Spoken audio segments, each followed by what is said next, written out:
Hey Bob, my name is Lee Hudeman, and I got sent your video from Whitey. He gave me a little bit of background, kind of guessed your age, said you're 50. I mean a little more than that, but he told me a little bit about where your ball was going. Said you hit your driver out there pretty good. He said occasionally you could miss a few shots to the right. I'm not sure if that's accurate or not. But here's a couple things I'll like to show you.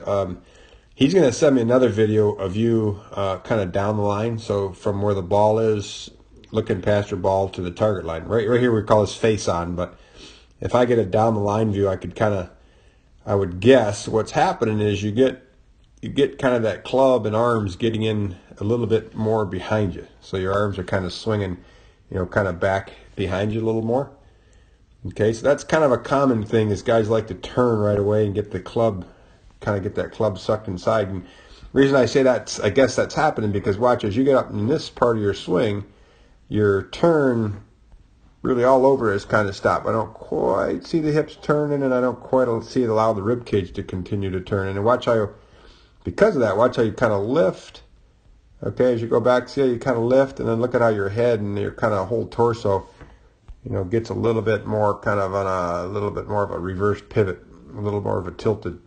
So you start out pretty good, but then watch out as you get back, arms are inside, your turn kind of stops, and look at how you kind of you get a little, I kind of call it top heavy. Here's a tour player, senior tour player on the other side, Fred Funk. You can watch as he goes back, his arms tend to go a little bit straighter back, okay, so they're not in as much. So he's not already turned, so his sequence is a little different in the sense that his arms are straighter back, and then when he gets up near the top, because of that, he can kind of turn and his arms and everything kind of gets back more in sequence, more at the same time. And then look at as he gets near the top, see how his upper body isn't forced to kind of have that reverse pivot and go that way. So with this, again, I always use the word sequence, but watch when he gets up to the top, now this can start. Okay, so see how his hip kind of leads the action coming in, and that's what all good swings, with the exception, boy, of a very few, but a lot of the good swings, all right, tend to stay kind of on this angle back here. The guys who tend to struggle and come over the top a little bit and get really steep divots. You ever kind of hit drivers where you pop them up, or the divot goes down in the ground? Because I could see your iron here really digs down in, so your angle of attack gets a little steep. All right, so you're banging that ground pretty good, which is a typical thing of a lot of people who've come from a hockey background. That's how you shoot it. Is you get your upper body on top. Okay, and then you're really trying to hit down more, hit behind it, hit down, and that's kind of what I see with a lot of ex-hockey players. So yeah, so the biggest thing, again, it's kind of hard. I want to just give you an idea of what you're doing, but this is kind of hard on a kind of a little video like this. But if I had you near me, what I would do is I'd work really hard on your sequence in a sense, and what I mean by that is in a sense get that club moving back a little bit straighter back along the target line. Okay, a little bit straighter back along the target line. All right, so your arms don't have the appearance of being in so tucked, so far behind you. Your right elbow kind of gets tucked behind you.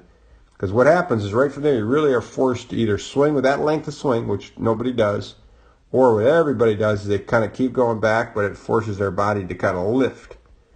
And so when you lift, that's when your upper body, you can see already you're out ahead of that. You're out ahead of that quite a bit with your torso. You kind of look at your head as a reference, but yeah, that's what's going on. Again, one more time, you watch this guy. He goes back a little more width to his arms, so they're not getting in as much. I'll put an arrow there. They're not getting in as much kind of back behind him. They're staying a little bit more out straight. All right, so then the sequence of his arms and upper body can kind of turn together. You see how his torso doesn't get out in front? Well, everything kind of gets back together right there, and then he can kind of move where the lower half, he kind of uses the ground there. He's pushing down on the ground, and now the arms can get back out in front of him. All right, then he just extends that left side. That's what creates a nice shallow angle of attack. How those guys can take those little dollar bill divots.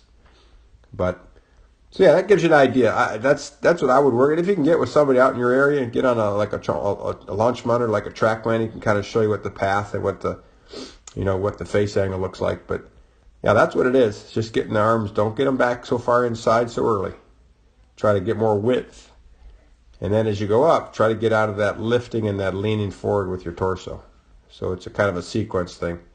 So when you get up in this area, what should start to feel like happen is you should start to feel like you kind of get more of that lower body starting to move in, or getting a little bit more pushed down in that left leg, so that upper body's not forced to move out in front. Anyhow, I give Whitey's got my email, and I wouldn't mind seeing you. Try a couple of those things. I tell you a couple of drills. What do? I put one drill. Let me get rid of all this stuff here. You can put a golf shaft in the ground. Of course, I'm out of the picture frame here, but put a golf shaft right in the ground and move it back this direction a little bit. Okay, kind of put it along the target line so you feel like your arms aren't allowed to kind of suck back inside as much.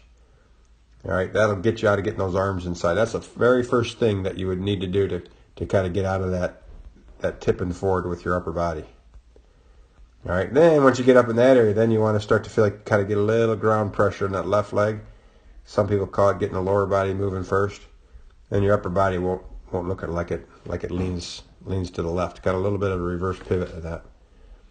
Yeah, but anyway, give me a call. You'll have my email. If you want to bypass Whitey, if you can send me a clip if somebody could take a video of you. I got an 11-year-old hockey player that would love anything.